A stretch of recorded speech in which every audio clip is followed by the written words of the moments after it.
kasih ya Bapa. Segala puji, segala hormat, segala kemuliaan dalam demi nama-Mu ya Tuhan Yesus. Kami berdoa dan mengucapkan syukur kami. Haleluya, haleluya, haleluya. Sepakat kita katakan amin, amin. Silakan duduk Bapak Ibu Saudara sekalian, puji Tuhan dan shalom untuk kita semua. Berbahagia, bersuka cita, kita boleh kembali bersama-sama untuk memuji muliakan nama Tuhan. Dan saat ini kita akan merenungkan firman Tuhan dari Mazmur pasal yang ke-51. Mulai dari ayatnya yang ke-11 sampai ayatnya yang ke-13. Mazmur pasal yang ke-51 ayat yang ke-11 sampai ayat yang ke-13. Kita akan baca bersama-sama kebenaran firman Tuhan ini. 1, 2, 3. Dan janganlah mengambil rohmu yang kudus dari hadapanku. Terus. Jadikanlah hatiku tahir ya Allah, dan perbaharuilah batinku dengan roh yang teguh. Janganlah membuang aku dari hadapan-Mu, dan janganlah mengambil roh-Mu yang kudus daripadaku. Diberkatilah setiap kita yang membaca serta melakukan firman Tuhan dalam kehidupan kita. Amin. Saudara sekalian, tema kita pada hari ini adalah persiapan hati untuk revival dalam kehidupan kita. Kalau kita membaca kitab Mazmur pasal yang ke-51, kita akan melihat di dalam judul perikopnya dikatakan adalah pengakuan dosa. Jadi Mazmur pasal 51 ini di awal perikopnya dikatakan untuk pemimpin biduan Mazmur dari Daud ketika Nabi Nathan datang kepadanya setelah ia menghampiri Betsheba. Nah jadi saudara sekalian, kalau kita membaca ini adalah sebuah pengakuan dari seorang raja yang sangat masyhur namanya, tentang apa yang dia alami, tentang bagaimana dia mau jujur di hadapan Tuhan, bagaimana dia mau mengaku dosanya di hadapan Tuhan. Karena tidak mungkin ada sebuah kebangunan rohani tanpa dimulai dengan sebuah kejujuran di hadapan Tuhan. Berbicara tentang pengakuan dosa ini bukanlah hal yang mudah. Makanya kalau kita lihat di ayat yang ketiga, bagaimana Raja Daud berkata dalam tulisannya, kasihanilah aku ya Allah menurut kasih setiamu, hapuskanlah pelanggaranku menurut rahmatmu yang besar. Jadi Daud rindu supaya dia mendapatkan pengampunan daripada Tuhan. Dia rindu mengalami sebuah pemulihan daripada Tuhan. Tidak sekedar dia diampuni dari dosanya, tapi bagaimana supaya dia menjadi pribadi yang punya hubungan yang baik lagi dengan Tuhan. Kalau kita membaca Alkitab Bapak Ibu Saudara sekalian, bagaimana Raja Daud, orang yang awalnya terabaikan Tuhan panggil menjadi seorang pemimpin yang hebat. Ternyata ketika dia berhasil dalam hidupnya, dia pun gagal dalam hidupnya. Pasti tidak mudah untuk menjadi orang-orang yang terus menjaga hidupnya benar di hadapan Tuhan. Karena itu Daud berkata tadi kalau kita lihat di ayat yang keempatnya, bersihkanlah aku seluruhnya dari kesalahanku dan tahirkanlah aku dari dosaku. Di ayat yang kelimanya kita baca bersama-sama. Mazmur pasal yang ke-51 ayat yang kelimanya kita baca sama-sama. 1, 2, 3. Sebab aku sendiri sadar akan pelanggaranku. Aku senantiasa bergumul dalam dosaku. Bahkan di ayat yang ke-7-nya Daud berkata apa? Sesungguhnya dalam kesalahan aku diperanakkan. Terus dalam dosa aku dikandung ibuku. Di ayat yang kelimanya tadi sekali lagi kita lihat di sana. Sebab aku sendiri sadar, bilang kiri kanannya, sadarnya kau akan pelanggaranmu. Oke, shalom. Udah tanggal berapa ini Bapak Ibu? 12. Cepat kali ya. Oke. Masih ingat resolusi tanggal 31 Desember? Masih? Yang pacaran, Bang. Terakhir kita dosa ya. Besok ulangi lagi. Pertanyaannya apa yang resolusi kita di tanggal 31 itu? Masihkah kita pegang teguh? Ini udah tanggal 11. Masih samakah semangatnya? Waktu di tanggal 1 kita berkata, Tuhan aku mau di tahun baru ini menjadi pribadi yang hidup dalam hidup yang baru. Masih sama semangatnya dengan hari ini tanggal 11? Masih sama kekudusannya dengan tanggal 1? Atau coba tanya dulu kiri kanannya, udah berapa dosamu? Shalom, sudah ada? Kadang ada orang tahun baruan, malam tahun baru mandok hatta sama keluarganya. Maaf atas semua kesalahanku yang lalu. Aku janji gak akan kuulangi lagi kesalahanku yang lalu. Karena masih banyak kesalahan baru yang mau kucoba lagi. Gitu ya. Itu namanya anak kurang ajar ya. Kadang-kadang waktu kita ngomong dengan orang tua kita, dengan saudara kita, saling maaf-maafan, minta maaf satu dengan yang lainnya. Kadang ada keluarga yang punya tradisi demikian, walaupun di keluarga saya tidak punya tradisi demikian. Ada orang-orang yang harus banget nunggu jam 00 WIB, seakan-akan kalau nggak dibukanya tahun itu, nggak terjadi tahun itu, tutup terus dia gitu ya. Jadi dia yakin banget dibuka, nggak ada salahnya. Tapi jangan juga itu menjadi sebuah acuannya. Amin. Khususnya bagi kita yang punya anak-anak kita kecil, nggak usah dicubiti dia untuk bangun malam tahun baru itu. Dia bilang gara-gara tahun baru masalah lagi kita hari ini, jangan. Nah tujuannya apa diingatkan ini? Supaya kita setiap pribadi kita bisa mengalami sebuah revival dalam hidup kita. Jangan lagi hidup sama seperti tahun lalu.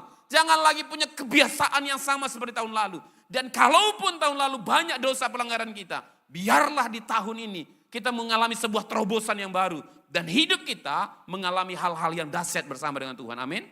Nah oleh karena itu saudara sekalian, kalau kita lihat ini tadi, Daud sadar akan pelanggarannya. Kita sadar akan pelanggaran kita? Sadar? Shalom? Sadar akan pelanggaran kita? Sadar akan dosa kita? Pertanyaannya, kalau kita udah sadar hal itu, apa yang kita lakukan? Coba tanya kiri kanannya, apa yang kau lakukan kalau udah sadar? Apa? Jujur di hadapan Tuhan, minta maaf di hadapan Tuhan, besok Tuhan Yesus berkomitmen lebih baik, masa ulangi lagi?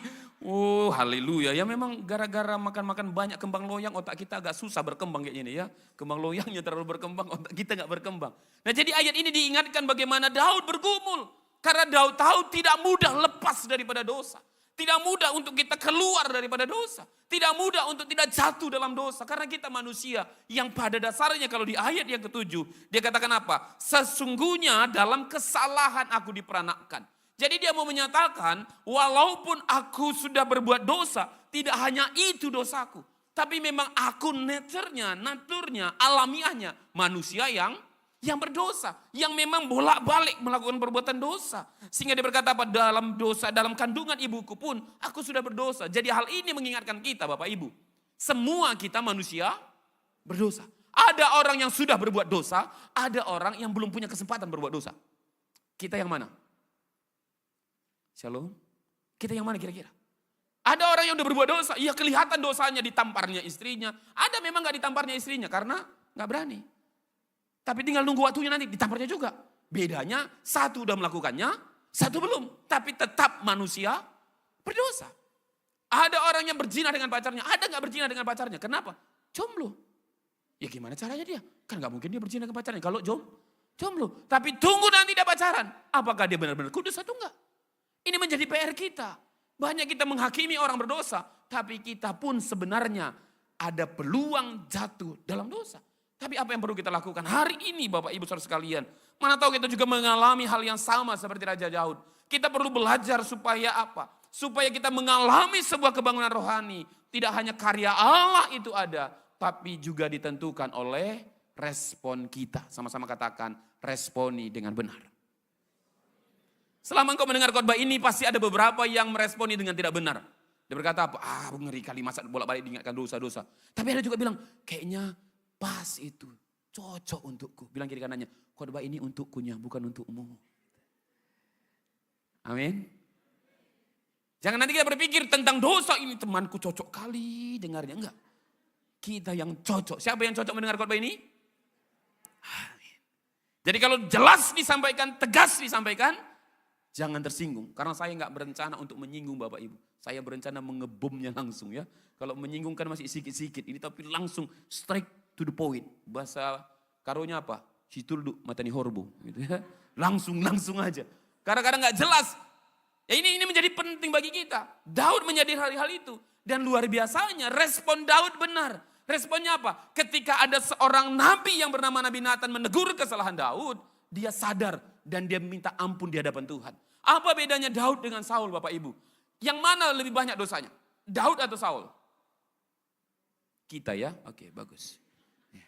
Yang mana lebih banyak? Kalau kita lihat baca Alkitab, yang mana lebih banyak melakukan pelanggaran? Daud atau Saul? Salomo ya, lebih banyak. Oke. Kalau kita membaca, Saul ada dosanya. Daud ada dosanya. Coba kita lihat. Kalau Saul dosanya apa? Yang pertama, Tuhan suruh membunuh semua hewan ternak yang dapat waktu dia berperang dengan bangsa yang lain. Tapi yang dilakukan oleh Saul apa? Dia sisihkan yang bagus-bagus. Karena dia ingin itu nanti diberikan kepada Tuhan sebagai korban persembahan. Dan Tuhan bilang, aku tidak perlu hal itu, tapi engkau tidak taat. Itu kesalahannya. Yang kedua, kesalahannya apa? Satu kali ketika dia mau berperang, mereka biasa sebelum berperang itu buat ibadah, buat korban bakaran. Dan pada zaman itu tidak ada yang boleh buat korban bakaran kalau bukan seorang imam atau seorang nabi yang ada pada waktu itu. Dan entah kenapa pada waktu itu Samuel, seorang nabi yang besar, dia datang terlambat. Karena datang terlambat, Saul udah panik dan akhirnya dia yang membuat korban bakaran. Dan Tuhan menegur hal itu melalui Nabi Samuel. Ketika ditegur oleh Nabi Samuel, apa kata Saul? Betul aku salah, tapi kau hormati juga aku. Kau hargai aku sebagai raja. Pernah gak juga kayak gitu? Ketika orang tegur kita bilang, tahunya aku berdosa, cuman kau sok-sok kali kau. Tapi beda dengan Daud, ketika dia salah, apa salahnya? Dia ngintip, dia ambil istri orang, dia rencanakan mati suami orang, ambilnya, dan akhirnya banyak kesalahan yang dibuatnya. Tapi ketika ditegur oleh Nathan, dia apa? Dia menerima teguran itu. Walaupun memang luar biasanya Nathan dalam menegurnya, tidak langsung dia berikan teguran itu kepada Daud. Tapi melalui sebuah ilustrasi. Ada orang kaya dan orang miskin. Orang kaya punya banyak kambing domba, sedangkan orang miskin punya hanya 1 ekor domba. Tapi ketika datang tamunya, orang kaya ini mengambil punya orang miskin itu yang dibuat jadi korban. Menurutmu apa yang dilakukan orang kaya ini, apakah baik atau jahat? Dan Daud dalam kemarahannya berkata, dia sangat jahat. Dan apa kata Nabi Nathan? Kaulah itu. Kadang kita kan gini, cara menegur orang kadang kan kita gak pas ya. Pernah gak kita bilang, baiknya maksudku. Cuma di media sosial disampaikannya. Karena gini, prinsip menegur itu setidaknya ada 4. 4 ya, minimal 4, walaupun ada yang lain. Yang pertama, motivasinya benar. Sama-sama katakan motivasinya benar. Jadi kalau kita mau menegur orang lain, motivasinya benar. Apa motivasinya? Apakah supaya dia bertobat atau supaya dia malu? Cek. Nah, ini penting. Sesudah motivasinya benar, yang kedua adalah caranya. Sama-sama katakan caranya. Caranya harus benar. Kalau dia salah, 4 mata. Jangan langsung kau buat pengumuman di GB Pelita. Atas nama si ini, ambilnya suami orang lain. Nah, jadi tandai dia ya, itu namanya mempermalukan. Oke, tadi apa yang pertama? Motivasinya benar. Yang kedua, caranya benar. Baru yang ketiga adalah waktunya yang tepat. Ya, waktunya yang tepat. Jangan lagi emosi dia lah, kasih tahu semua dosamu. Lagi emosi dia, jangan dulu. Ajak dulu makan, traktir, kenyangkan, siap tahun baru. Bilang, jijik kali aku nengok kau. Ini sama aja juga ya. Maksudnya pas juga waktunya, cari waktunya. Gitu. Yang keempat, lain kali aja aku sampaikan. Sebenarnya lupa aku ya, yang keempat. Oke. Tapi apa boleh buat ya, yang keempat nanti kalian cari-cari aja. Tapi minimal 3 itu dulu. Supaya apa? Ketika orang menerima teguran itu, dia tidak memberontak. Dan Daud sadar. Bagaimana dengan kita? Respon Bapak Ibu malam ini akan menentukan hasil akhirnya. Kalau hasil akhirnya ingin baik, responi dengan baik. Ketika Daud merespon dengan baik, akhirnya dia dipulihkan Tuhan. Dia tetap menjadi seorang raja yang Tuhan pakai luar biasa. Tapi respon yang berbeda yang dilakukan oleh Saul, akhirnya apa? Roh daripada Allah itu undur daripada Saul. Dan keadaan Saul akhirnya matinya pun di tangan orang yang tidak beriman pada waktu itu. Nah, ini menjadi tanggung jawab kita. Jadi perlu sebuah respon. Apa respon kita supaya kita mengalami sebuah revival dalam kehidupan kita? Yang pertama, hati yang diperbaharui dan roh yang diteguhkan. Kita sama-sama baca 3, 2 ya. Nah, bagaimana hati yang diperbaharui dari konteks ini? Bagaimana kita melihat Raja Daud? Dia katakan demikian. Ketika dia berkata tadi, kasihani aku Tuhan, ayat yang ketiganya. Ayat yang keempat, bersihkanlah aku seluruhnya. Bahkan dia katakan kalau ayat yang kelima, ayat yang keenam, ayat yang ketujuh. Dan terus dia katakan, bahkan ayat yang kesembilannya. Coba kita baca ayat yang kesembilannya dari Mazmur pasal 50, ayat yang kesembilannya. 1, 2, 3. Bersihkanlah aku daripada dosaku dengan hisop, maka aku menjadi tahir. Terus, basuhlah aku, maka aku menjadi lebih putih dari salju. Nah, itu tata cara penggunaan membersihkan, mentahirkan seseorang pada zaman itu. Kalau pada zaman itu, kalau ada orang kena kusta, ada pentahiran. Pentahiran itu biasanya seperti kalau kita lihat saudara kita Katolik, mereka itu ada namanya pentahiran. Jadi ada seperti ember mungkin yang dibawa itu baru ada hisopnya, yaitu seperti kuas, dimasukkan baru ketika itu nanti bahasa kampungku namanya dipirpir. Nah gitu ya. Jadi itu namanya sudah ditahirkan dia. Dan menahirkan ini nggak bisa kalau dia yang berdosa, dia menahirkan dirinya sendiri. Nggak bisa. Harus dia datang kepada seorang imam, maka imam itu yang akan membersihkannya, menahirkannya. Jadi maksudnya adalah apa? Supaya hati kita diperbaharui, kita harus datang kepada Tuhan. Kita nggak bisa menguduskan diri kita sendiri. Kita perlu datang ke hadirat Tuhan. Dan biasanya pentahiran menggunakan darah anak domba. Dan kita bisa dikuduskan oleh darah Kristus yang telah mati bagi kita. Makanya kalau kita ingat lagu Ku Masuk Ruang Maha Kudus itu dikatakan apa? Ku masuk ruang Maha Kudus dengan darah anak domba. Jadi kita nggak bisa berkenan di hadapan Bapa kalau tidak melalui pengorbanan Kristus. Jadi kita perlu Bapak Ibu Saudara sekalian, hati kita diperbaharui. Daud memohon, mohonannya apa? Jadikan hatiku tahir. Jadi sebuah revival selalu dimulai dengan pembaharuan hati. Bukan sebuah program gereja. Apapun gereja kita programkan, kalau Bapak Ibu tidak mengalami pembaharuan hati, tidak akan mengalami sebuah kebangunan rohani. Daud berseru, apa seruannya? Perbaharuilah roh yang teguh dalam batinku. Daud tidak hanya ingin diampuni, tapi dia rindu dipulihkan dan diteguhkan.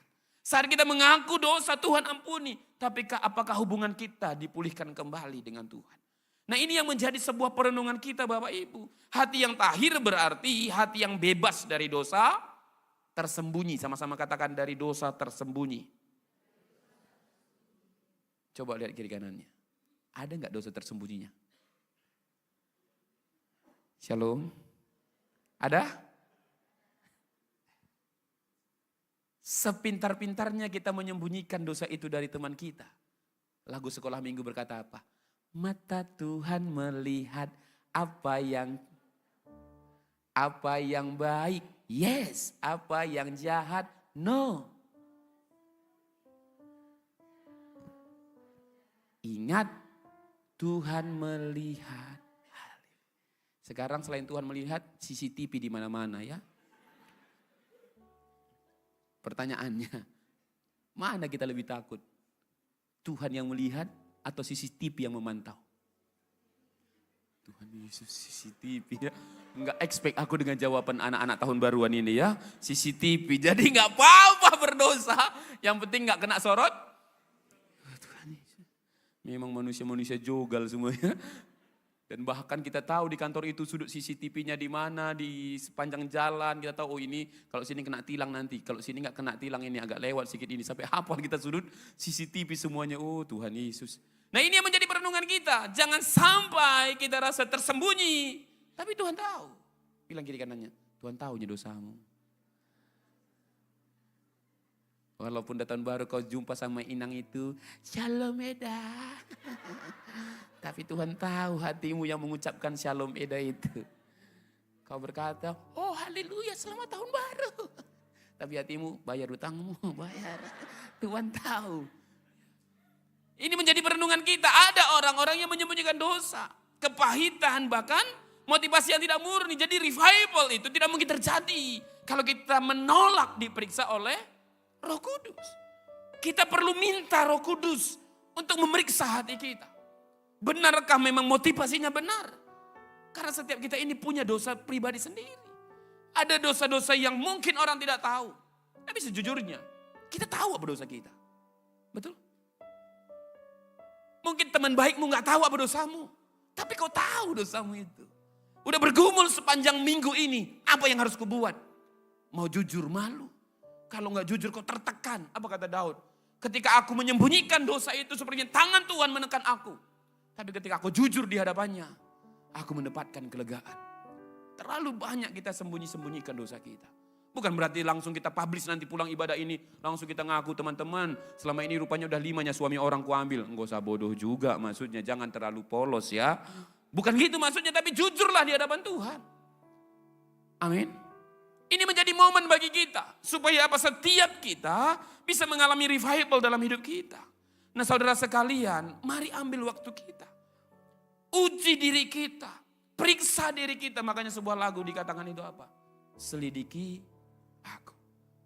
Bahkan ada lagu yang lebih luar biasa lagi. Ujilah aku. Coba kita naikkan pujian ini. Ujilah aku Tuhan. Amin. Mungkin worship leader bisa membantunya. Tapi tolong waktu nyanyinya benar-benar sungguh-sungguh hayati. Dan minta Tuhan menguji hati kita. Terima kasih Bapak yang baik.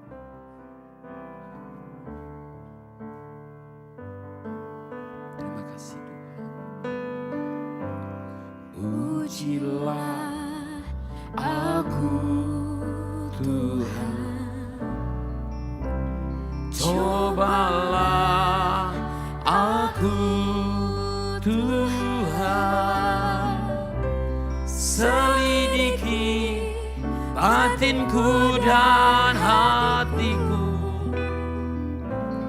Mataku tertuju padamu.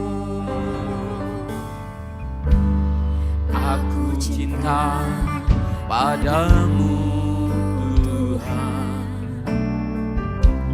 Aku rindu hadirat-Mu Tuhan. Aku ingin selalu dekat padamu, menikmati kehadiran-Mu. Ku nyanyi Hosana bagi Rajaku yang duduk di tahta. Aku muliakan dan ku agungkan, Kaulah yang disembah. Dan pujian ini munculnya, impartasinya, memaknainya dari apa yang dilakukan oleh Daud. Dan bilang, uji aku Tuhan. Jangan sampai hatiku menyimpang daripada Tuhan. Ini juga yang menjadi perenungan kita Bapak Ibu. Tuhan yang menguji kita. Kita bisa sembunyikan dosa kita dari siapapun. Ya, kita bisa sembunyikan. Tapi Tuhan tahu sampai kedalaman hati kita. Perbuatan baik kita Tuhan tahu apa motivasinya. Apalagi perbuatan jahat yang kita lakukan. Kita gak balas WA dari teman kita, Tuhan tahu alasanmu gak balas WA-nya. Bahkan kita menyalin ucapan selamat Natal dari orang lain dan kita kirim ke orang lain pun. Tuhan tahu alasanmu cuman copy paste-nya. Bilang kiri kanannya, kayaknya kau itu ya. Gitu ya. Hanya untuk ucapkan selamat Natal pun perlu dari orang WA orang lain kau salin. Edit kayak sedikit masih ada nama Tambunan di bawah itu. Kau kirimkan aja gitu ya. Oh Tuhan. Apa tujuan yang ngirim itu? Tuhan tahu. Waktu pas tahun baru. Kau posting kembang api. Padahal udah Kapolri bilang jangan main kembang api. Langsung kau bilang macam kau yang beli. Bukan uangmu yang beli. Tuhan tahu tujuanmu. Ini menjadi perenungan bagi kita. Ya saya gak setuju memang dengan yang namanya kembang api waktu pas. Khususnya waktu tahun ini. Karena saya bolak-balik ke Langkat, saya bolak-balik ke Aceh Tamiang. Melihat teman-teman, saudara-saudara sebangsa di sana. Jakarta mengumpulkan donasi. Medan buang-buang donasi. Oh haleluya. Bilang kiri kanan, semoga bukan kita. Ya. Tuhan tahu apa tujuannya. Tuhan tahu. Ini menjadi perenungan. Bahkan kami pun menguji ketika kami datang kepada orang-orang yang sedang mengalami peristiwa itu. Tuhan tahu apa tujuan kami. Apa motivasi kita melakukan hal itu? Bahkan waktu kita menasihati orang lain, mengingatkan orang lain, mengajak orang lain. Bahkan waktu kita beribadah ke tempat ini. Tuhan tahu apa motivasi kita. Apakah hanya supaya kita diberkati oleh Tuhan? Tuhan mengerti. Nah oleh karena itu saudara sekalian. Mari periksa kembali Daud menyadari dia perlu Tuhan dalam hidupnya. Dia butuh Tuhan. Bahkan dia berkata roh yang teguh itu berarti ketegasan untuk taat. Sama-sama katakan taat. Tidak diombang-ambingkan oleh hawa nafsu atau tekanan manusia. Sehingga apa? Revival itu terjadi bagi umat yang memiliki keteguhan untuk hidup kudus dan disiplin rohani. Hari ini ambil langkah konkret. Bagaimana? Menjauhi pencobaan yang berulang. Yang kita lakukan, bangun kedisiplinan rohani. Dengan bagaimana? Doa. Dengan firman. Dengan puasa. Dengan ibadah. Jadi Bapak Ibu mari ambil waktu kita. Kalau kita pernah selama ini hidup dalam dosa. Berkali-kali dosa itu sudah menuduh kita hari ini. Mari jujur di hadapan Tuhan. Firman Tuhan katakan apa? Dalam kitab Yesaya pasal yang pertama. Sekalipun dosamu merah seperti kermiji, akan Tuhan buat putih seperti salju. Bagian kita, Yohanes 1 ayat 9. 1 Yohanes 1 ayat 9. Jika kita mengaku dosa kita, maka ia adalah setia dan adil. Bilang kiri kanannya, jujur aja kau malam ini. Teduh ya, puji Tuhan. Haleluya ya. Memang untuk jujur tidak mudah, tidak gampang. Tapi lebih tidak gampang, tetap kau sembunyikan. Dan tetap ada tekanan dalam dirimu. Nah oleh karena itu Bapak Ibu, mari kita ambil waktu kita. Jujur di hadapan Tuhan. Yang kedua, supaya kita mengalami revival dalam kehidupan kita. Kalau yang pertama tadi kita diperbaharui batin kita dan roh kita. Yang kedua, kesaksian yang dideklarasikan. Sama-sama katakan kesaksian yang dideklarasikan. Jadi pembaharuan hati menghasilkan apa? Kesaksian hidup. Bilang kiri kanannya kesaksian hidup. Dan bilang sekali lagi sama dia, ku tunggu kesaksian hidupmu. Amin, shalom. Bilang sekali lagi, bilang sungguh-sungguh, ku tunggu kesaksian hidupmu. Haleluya. Jadi nanti akan ada temanmu bilang, aku mau saksikan. Dulu aku seperti ini, dulu seperti ini. Tapi sekarang beda. Misalnya Erikson bilang, Erikson yang lalu itu udah meninggal. Erikson yang sekarang ini, Erikson yang benar-benar baru. Karena new era, new me. Amin. Jadi tahun yang baru, pribadi yang baru. Walaupun utang tetap harus dibayar ya. Itu poin pentingnya juga sebenarnya. Di inti khotbah kita hari ini, bayar utangmu ya. Dan bilang, Eda bukankah firman Tuhan berkata, segala sesuatunya sudah berlalu. Jadi apa yang lama itu sudah berlalu, sungguhnya yang baru sudah datang. Baik-baiklah kita ya Eda, jadi lupakanlah semua utang-utangku. Itu enggak sah, wajib bayar. Haleluya ya. Jadi nanti kita punya kesaksian hidup. Daud berkata ia akan mengajar orang-orang berdosa supaya kembali kepada Tuhan. Kenapa? Karena dia udah pernah di sana. Dia mengalaminya, dia tahu hal itu. Enggak semua orang punya kesempatan seperti itu. Dan enggak usah juga semuanya kita seperti Daud. Paham maksudnya Bapak Ibu? Enggak harus kita punya cerita yang seperti itu. Setiap kita punya ceritanya masing-masing. Setiap kita bisa bersaksi masing-masing. Enggak harus kita tunggu dulu kita ditampari suami baru kesaksian. Mengampuni, enggak harus. Kalau memang suamimu baik-baik jangan bilang, Pak tamparlah sekali Pak. Biar ada kesaksian hidupku nanti. Itu bodoh namanya gitu ya. Tapi ada orang-orang yang memang harus mengalami peristiwa itu dulu. Makanya dalam hidup dikatakan ada orang pintar, ada orang bijaksana. Orang pintar apa? Minum tolak angin ya. Ya. Orang pintar itu bagaimana? Orang yang belajar dari kesalahannya. Ada nggak orang-orang yang demikian? Ya. Tapi ada orang bijaksana apa? Belajar dari kesalahan orang lain. Paham maksudnya? Misalnya gini. Misalnya papa mama kita orang pintar. Atau mungkin tepatnya mama kita orang pintar. Dia bilang gini. Nakku, mama udah belajar. Kalau kau pilih laki-laki kayak bapakmu ini. Kayak akulah hidupmu nanti. Kayak mana? Lupa aku caranya senyum. Lebih sering aku melihat film Indosiar itu. Dan kurasa itulah bagian hidupku. Dan dia berkata terus apa? Ku menangis. Itu terus. Kan itu udah dialami mama kita. Harusnya kau nakku belajar. Jangan lagi salah pilih. Shalom. Kan itu udah dialami. Jangan bilang, aku pun pengen kayak mama. Itu namanya sioto-oto gitu ya. Nggak harus kita alami apa yang orang lain alami. Kalau dia udah mengalaminya, ya udah dia aja. Kita jangan lagi. Supaya kita jadi jauh lebih cepat menjalani perjalanan kehidupan kita. Nah makanya engkau anak-anak gadis, kalau engkau mau tahu siapa laki-laki itu, ada laki-laki yang cinta samamu, kemana ditanya? Kemana? Wah luar biasa. Inilah ciri-ciri jemaat yang akrab kali dia sama Tuhan ya. Akrab kali dia sama Tuhan ya. Tuhan cocok gue rasa? Cocok gitu ya. Iya, aku tahunya sama Tuhan itu nggak usah diperdebatkan, itu udah inkrah gitu ya. Tapi maksudnya ke siapa diskusinya paling utama? Kalau mesti ada papa sama bapakmu. Tanya, Pak, ini kayak mana orangnya? Kayak gini, oh kayak gitu bro, yang ini kayak gini. Kok tahu bapak? Senior. Dia itu senior. Sebuaya-buayanya pacarmu, bapakmu, alumninya. Dia lebih senior. Dia bilang yang ini jangan aku, yang ini jangan, yang ini jangan. Kenapa bapak bilang jangan? Temanku Marmi itu. Oh rupanya satu circle dia, pantasan rupanya gitu ya. Maksudnya jangan lagi ulangi. Itu udah tahu, jangan kadang ada. Ada orang punya kesempatan demikian. Tapi gak harus semuanya. Ada orang seperti Petrus, dia menyangkal Yesus 3 kali. Tapi ada juga seperti Timotius. Dari neneknya sama mamanya orang yang cinta akan Tuhan. Kita yang mana? Tergantung kasih karunia Tuhan. Aku, papa dan mamaku orang yang mencintai Tuhan. Tapi mereka tidak seperti aku melayani. Jangan sampai nanti anakku kalah dalam hidupku. Harusnya dia jauh lebih baik, harusnya. Karena sudah ada papanya seperti saya. Karena aku tidak punya mungkin teladan yang tepat. Tapi setidaknya mereka sudah mendidik sehingga ada aku sampai hari ini. Nah, oleh karena itu ceritakan apa yang Tuhan lakukan dalam hidup kita. Bilang kiri kanannya, kutunggu kesaksian hidupmu.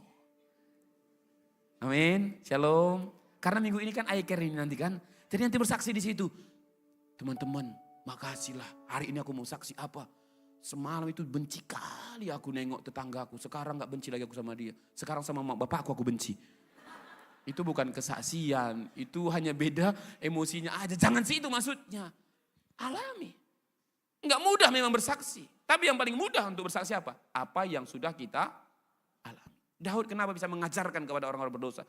Jangan ini, jangan ini, jangan ini.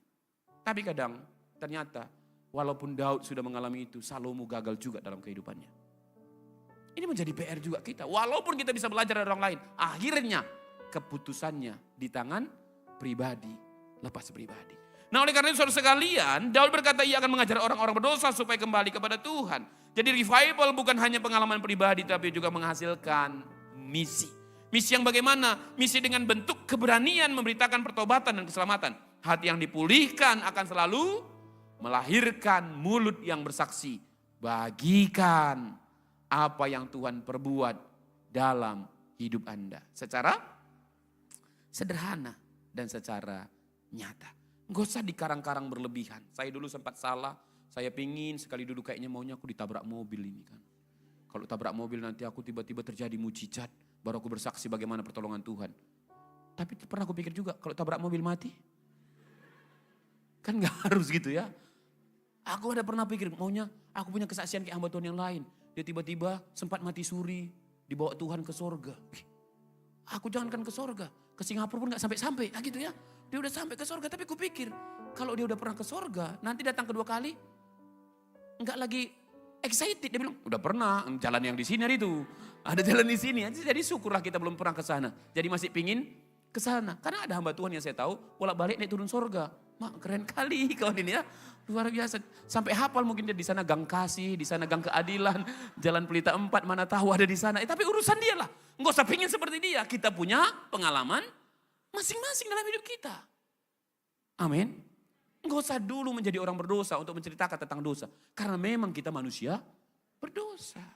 Bagian kita gak perlu nambah-nambah dosa. Tinggal ingat kebaikan-kebaikan Tuhan dalam hidup kita. Oleh karena itu Bapak Ibu, layani orang yang sedang jauh dari Tuhan. Jadikan hidup sebagai kesaksian, integritas, kasih, dan kerendahan hati. Sebagai sebuah pesan yang akhir kalau kita melihat dalam kitab Yohanes. Ada kisah yang luar biasa di sana bagaimana seorang perempuan yang berjumpa dengan Tuhan Yesus. Seorang perempuan yang Tuhan Yesus berkata apa? Tunjukkan kepadaku suamimu, dan dia berkata itu bukan suamiku. Dan Tuhan berkata tepat katamu karena yang bersama denganmu bukanlah suamimu. Ketika dia mengalami hal demikian, seorang perempuan yang berdosa yang datang ke sumur Yakub jam 12 siang. Jarang ada orang datang ke sebuah sumur jam 12. Kalau saya ingat dulu waktu aku di kampungku, kalau kami ngambil air ke sumur itu normalnya itu pagi-pagi atau sore hari karena di situ rame-rame. Tapi kalau jam 12 jarang sekali orang ngambil air. Artinya apa? Perempuan ini manusia berdosa yang ditolak, yang dijauhi dari orang-orang sekitarnya. Tapi ketika dia berjumpa dengan Tuhan, dia mengalami perubahan. Dan luar biasanya, poin yang kedua tadi. Poin yang kedua tadi bagaimana? Perempuan itu pergi ke wilayah di mana dia berada. Apa yang diceritakannya? Enggak banyak yang diceritakannya. Sederhana banget kalau kita baca. Dia hanya berkata apa? Aku berjumpa dengan seseorang yang tahu dosaku. Mungkinkah dia itu Mesias? Sesederhana itu secara kalimatnya. Berarti enggak banyak yang mau disaksikannya. Dia hanya mau bilang, aku jumpa dengan satu pribadi yang tahu semua dosaku. Dan akhirnya seluruh wilayah Samaria datang pada Yesus. Karena ada satu orang berdosa yang mengalami perjumpaan pribadi dengan Tuhan. Apalagi kita, Yesus sudah mati bagi kita. Kesempatan itu diberikan bagi kita.